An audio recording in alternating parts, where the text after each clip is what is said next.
Today, we're going to find out how far the mid-tier version of the Skoda Elroq called the 60 can go on a full charge of battery at 120 kilometers an hour or 75 miles an hour. Does a small battery mean small range, or will this small Skoda impress in today's test? Finally guys, we have the new Skoda Elroq on loan for a week so I can do my proper suite of testing, and this time we have the 60. So this is the mid-tier model. The entry level is the 50, and then there's an 85X above this, and also the RS with an even bigger battery. This car, usable battery capacity 59 kilowatt hours, and this is going to be the volume model because you're going to get quite a bit more range than that entry-level version, but it's also at a very nice price point. And I have to say, I really like the exterior of this car. I really like the interior. This car priced in Norway is like less than 35,000 euros, and for that I think this is really great value. This has a really cool like denim interior on the seats, on the center console, on the dashboard. It's just a nice exterior and a nice interior and a nicely driving car for this price segment. Yeah, I think the Elroq is my favorite car below 40,000 euros. It's just a great bargain and a good electric car for the price. One thing though that I don't like, this got a new infotainment system with upgraded functions. Like almost 2 years ago, I went to the launch of the Enyaq that got this update, and you have really nice things like battery preconditioning, you have nice configurable shortcuts, but the navigation system, the route planner, is not the best, because now we're navigated to Shell in Moelv, which is our turnaround point, and also back to where we started at Ionity-Indal. But it doesn't show you on the main screen, even though it's using the whole screen as real estate, it doesn't show you the battery percentage at our waypoint or at our endpoint. You have to press this side menu and then it will expand where we're going to, but it doesn't show it here either. So you have to press one more time into where you're going. So here it says we're going to ride with 58% stated charge at Shell and at Circle K or Ionity-Indal with 24, which is actually lower than when we set off. I think the car was showing like 62% at Moelv and 31 back where we started. So not looking good for the reliability of this route planner either. And after about half an hour on the road, our average consumption is 20.8 kilowatt hours per 100 kilometers, which is actually a bit higher than I was expecting, especially compared to the Enyaq I drove last year on this route. But today it is very warm, like now it's 29 degrees Celsius. We are running the car in eco mode with the AC in eco mode, so it is working fine. Like it's cooling me enough. I don't need to deactivate eco mode, but that may be the reason why the car isn't as efficient as I was expecting it to be. Like I mentioned in basically all my range tests the past few months, the ADAS in this car, like with the other German cars I've been testing, Skoda is a Czech brand, but it's owned by Volkswagen Group. Like with the Audis and the Volkswagens, the ADAS in this car just works perfect. Like there's no issues at all. The car tracks center in the lane. There's no bouncing in between the lines. There's no phantom braking anywhere. There's no braking while passing trucks, and the ADAS does not get confused when we are passing on and off ramps. It's just flawless. So we're here at our turnaround point now, and when we started this trip, the car predicted we'd arrive here with 62% battery. We're here with 58, which is quite a bit lower, but we do have a slight headwind in the northward direction, so it's going to be interesting to see if that will correct itself, because the car predicted 31% at start, getting back to where we started, so we'll see what that will be.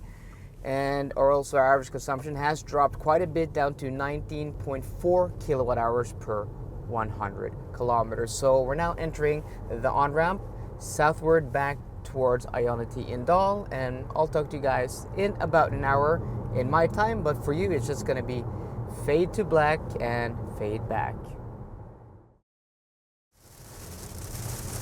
Right before we are back here at where we're ending this range test, the sky has just opened up and it started pouring down like crazy.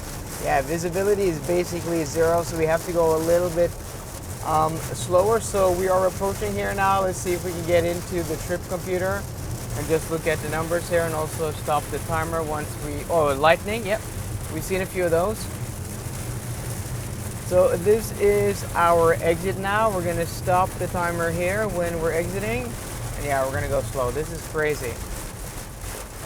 Okay, so an hour and 41 minutes, a very smooth run with very little traffic. And I'm gonna reveal the consumption when we get back, but before we do that, we're gonna get next to a charger, and then we're gonna see what charge speed we get after driving on a car for 2 hours with temperatures. Well, now it's 20 degrees Celsius, but the temperature has been between 26 and 30 degrees Celsius. Okay, we're now here at the chargers, and no cars are charging here. I think we're gonna wait a little while till this storm just blows by, because it should just be, you know, a local shower. But we're here with 25% stated charge, which is quite a bit lower than the 31 the car predicted when we left here, but 1% higher than the car predicted we'd arrive here when we left Moed, which was our turnaround point. I just popped out quickly when the rain just calmed down a little bit now, connected the charger, and we're now waiting for it to ramp up. I can see it's still, you know, doing the initialization, and here we go, guys. So this car has a peak charge speed of 145 kilowatts. We're at 25% stated charge, so I don't think we're going to get 145 kilowatts at that low percentage. I have to say that charge speed of 145 kilowatts, considering this battery pack is 59 kilowatt hours usable, is a very good charging speed. I mean, that is like more than 2C, right? So that is actually very good for being on an 800 volt architecture. And we're getting 140 kilowatts at 26% state charge. Yeah, that is actually very good. No preconditioning, but of course the weather now, it's raining and it's 19 degrees Celsius, but throughout the whole, you know, day it's been like around 26 to 30 degrees Celsius, so the battery should be up to temperature. But this car also has, you know, manual preconditioning. But yeah, 139 kilowatts at 28% stated charge. That is actually very, very good. I don't think there's going to be any B-roll, guys, for the outro. Usually I step out and I shoot some B-roll, but I don't want to go out in this weather and shoot any more video than I have to. But okay, guys, let's walk through the results of our noise test measurements. So as always, we do 2 to 3 measurements over 2 minutes each, and I have proper equipment. I have a calibrated microphone, I have my computer with proper software, and we get out, you know, a proper graph that shows you the decibel curve and the noise. We don't have one of these, you know, cheap handheld devices where you just stick it up in the air and you do like a live reading. Those are at best like very misleading. So at 80 kilometers an hour, 2 measurements for an average of 65.75 decibels.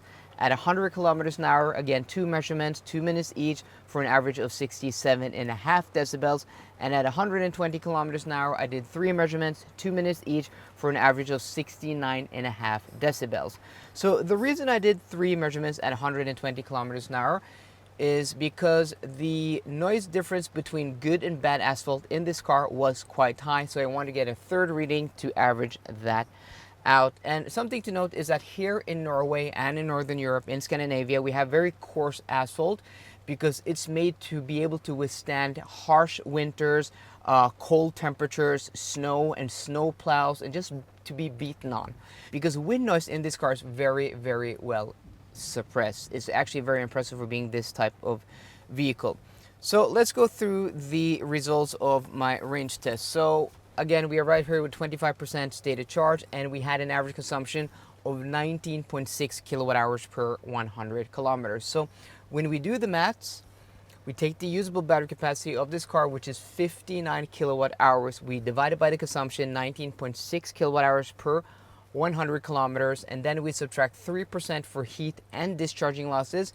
The Elroq 60, under today's conditions, not the conditions we have now, but under today's conditions, dry weather, not a lot of wind, and between 26 and 30 degrees Celsius, of 292 kilometers, which is kind of where we would expect it to be. It's a little above 68% of its WLTP claimed range, which is fine. I mean, these cars with smaller battery packs usually don't fare very well when going fast, but at lower speeds, they actually pretty much hit their WLTP rated range, which you can check in my Norwegian range test, which I'm going to link down below. And guys, if you want to support this channel, go there, subscribe to that channel, because we're really trying to get that channel to 10,000 subscribers before the end of the year, because the more subscribers I have there, it's going to get me earlier and more access to cars here in Norway and to launches, because I'm still part of the Norwegian press, though my channel is in English. Kind of complicated in that sense, but having more subscribers and more views on my Norwegian channel is going to help this channel.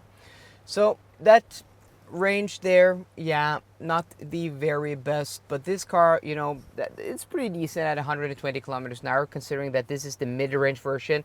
People aren't going to buy this to get the most range. You're going to go for the 85 if you want that. You can get that with rear-wheel drive, and that car's going to have, is it like 600 kilometers almost WLTP rated range? Very, very impressive. But for being this, the mid-tier, this has pretty fast charging for being a small battery pack, and also almost 300 kilometers of range is not too bad. It's actually pretty usable. So guys, I hope you enjoyed today's video. If you did, please drop me a thumbs up down below, and for more car content, as always, please subscribe. See you guys later, and goodbye.